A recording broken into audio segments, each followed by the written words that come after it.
Hi, my name is Opaline Fournier, and I created Mindvale, a video game about discovering one's identity that aims to unify people who struggled with belonging and the feeling of being lost.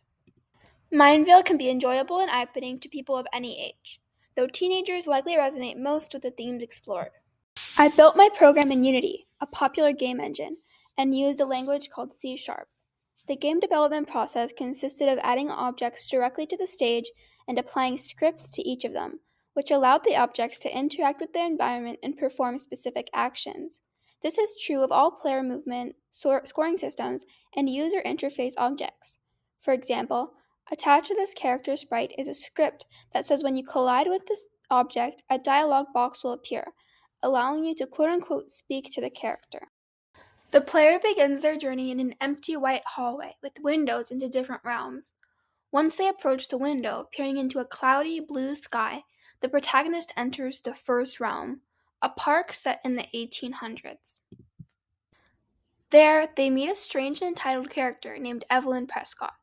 During this level, the player must learn to deal with the emotions and opinions of others, since Evelyn demands you to pick up the pieces of her dog's broken toy, claiming that you're to blame for the mess.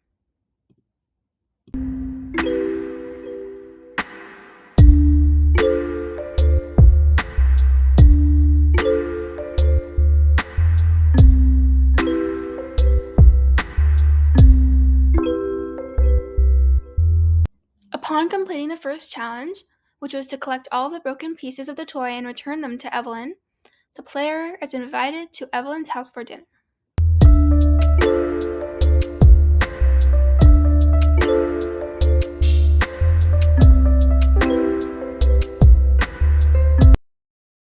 Once they arrive to Evelyn's house, they are inexplicably transported to yet another realm. This one is a library set in the early 1920s, where they have to piece together a newspaper about the beginning of World War I in order to understand what is going on around them.